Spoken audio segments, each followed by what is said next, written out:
అలా చూసి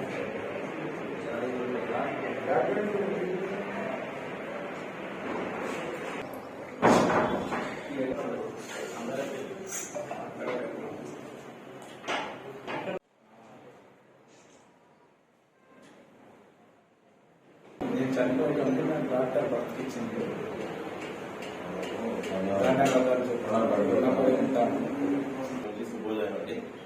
మనం 12వ జనవరి 2024 నాడు బంగల్పేట ఏరియాలో హత్యాయత్నం జరిగింది. అందులో మామ ప్లస్ అల్లుడైన ఇద్దరు పోయిన హత్యాయత్నం జరగగా ఆ మామయ్య అక్కడే చనిపోవడం జరిగింది స్పాట్ లో. అల్లుడైన ఈ వెంకటేష్ కి మొత్తము పేగులతో సహా కూడా బయటపడ్డాయి ఆయన పైన జరిగిన ఇంజురీస్ తోటి. ఆయన మన ఆసుపత్రికి వచ్చినప్పుడు ప్రాణాపాయ స్థితిలో బీపీ కూడా రికార్డ్ కాని స్థితిలో వచ్చినాడు. అటువంటి స్థితి నుంచి మనం ఇవాళ ఆయనను నడిపిస్తున్నాము, తినిపిస్తున్నాము అంటే పునర్జన్మ మా వైద్యుల కృషి ఫలితమే. కాబట్టి దానికి తోడ్పడినటువంటి మన ఈ వైద్య బృందానికి నేను ప్రత్యేకంగా కృతజ్ఞతలు తెలుపుతున్నాను.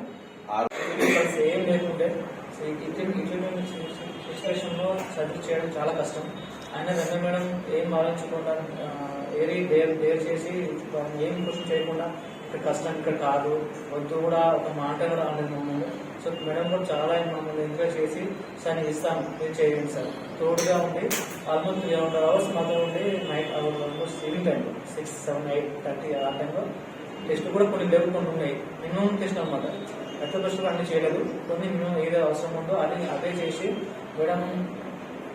మేడంతోనే మొత్తం ఇచ్చి మమ్మల్ని చాలా ఎంకరేజ్ చేశారు. వేరే థ్యాంక్ యూ మ్యామ్. ఆయన ఓల్డ్ స్టాఫ్ షైడ సిస్టర్ అండ్ మనకు కూడా చాలా హెల్ప్ చేశారు. కాలేజ్ చేయగానే 5 minutes వాళ్ళు కూడా వచ్చి బిల్స్ పెట్టుకోవడం రాసుకోవడం జరిగిపోయింది. ఇమ్మీడియట్గా ఎందుకంటే ఇంత ఫాస్ట్గా ఎలాగైనా పేషెంట్ సేవ్ చేయాలి, యంగ్ పేషెంట్ ఎలాగైనా సేవ్ చేయాలని కష్టపడి అందరం ఫస్ట్ చేసిన సర్జరీ.